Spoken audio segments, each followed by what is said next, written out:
Oh my goodness. The moon is so high right now. Like top of the sky. And the moon, where I am in California in this moment, it's 7:47.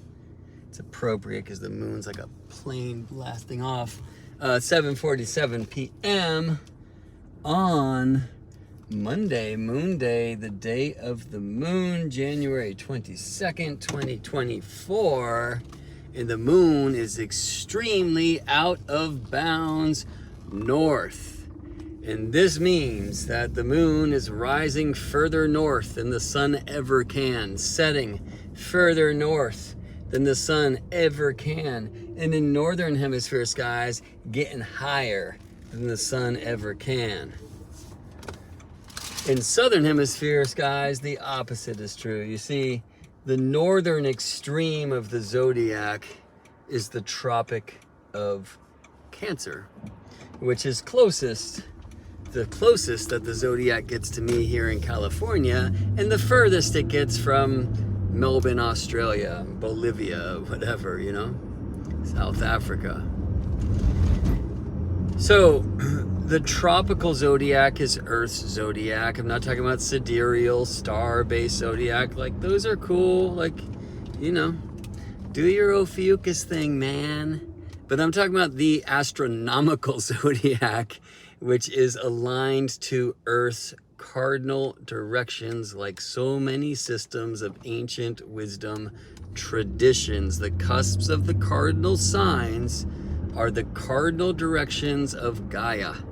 Earth's northern pole points in every moment forever, leans towards 0 degrees tropical Cancer, not constellational Cancer, not Crab, not Ophiuchus, right? But to tropical Cancer. And this is why the ecliptic, the path sun, passes through the tropics of Earth. They define the tropics this way. The tilt angle of Earth defines Earth's tropics, which are like 23.5 degrees north and south of Earth's equator.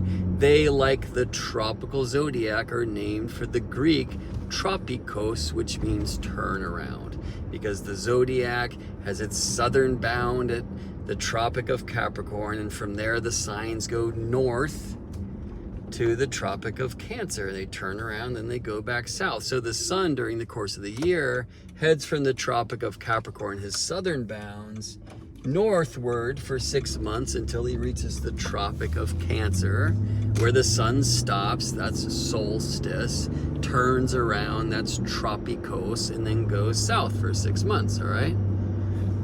Now the moon does what the sun does in a year, the moon does every month.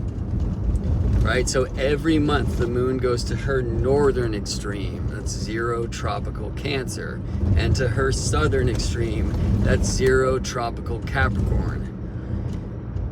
Pretty much, okay? The moon is not tied to the sun's path.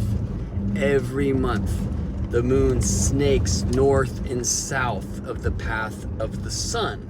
This is why we call the crossing points of the moon and sun's path the dragon's or serpent's head, the dragon or serpent's tail, all right?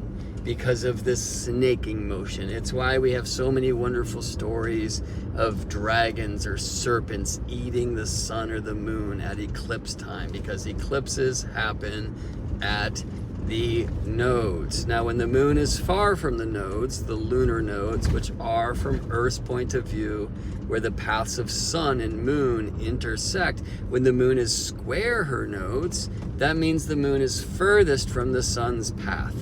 That's about 5 degrees, either north or south, 5 degrees of what we call celestial latitude, how far north or south of the sun's path, the ecliptic, the heart of the zodiac, all right? And this happens every month forever. But there are special years, okay? And those years are when the north node of the moon is in tropical, not Ophiuchian, not sidereal, but tropical Aries, the astronomy zodiac, okay? Because when the north node is in tropical Aries, let me say also in late Pisces. This puts the northern bending of the moon, where the moon is most north of the path of the sun, in Cancer, which is already the most northern sign and the most southern point of the zodiac. Tropical Capricorn at these times hosts the moon's southern bending, where the moon goes most south of the ecliptic. Now, it's helpful to have imagery with this. I will be teaching eclipse master classes in April, so please make sure you're signed up on my mailing list at GeminiBread.com, and I'll let you know about that, where I will show you this astronomy and then help you understand how to work with it personally, all right?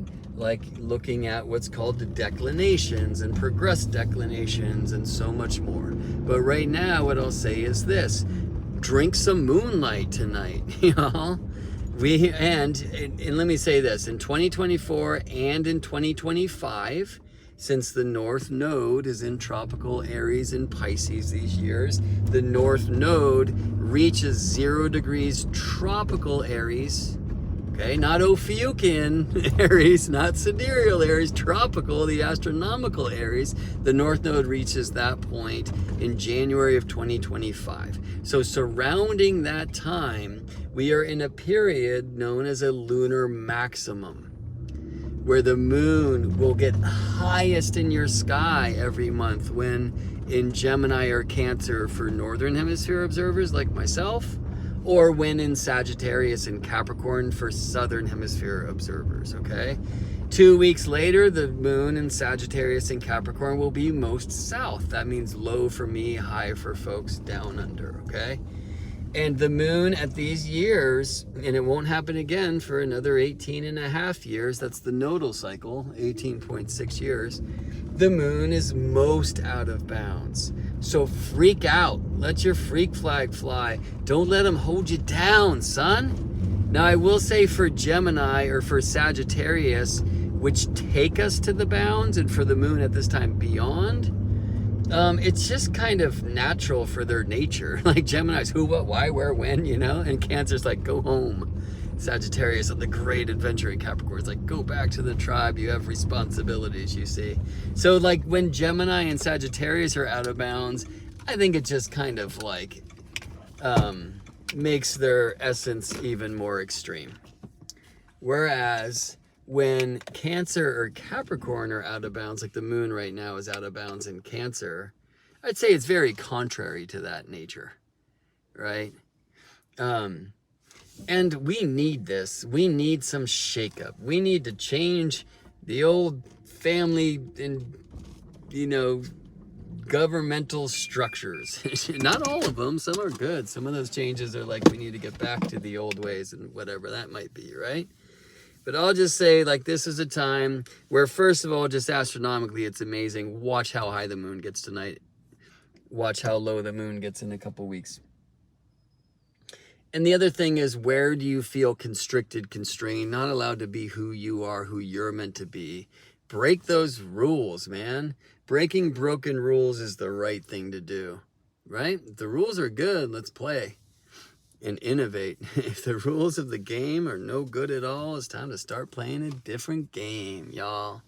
Freak out.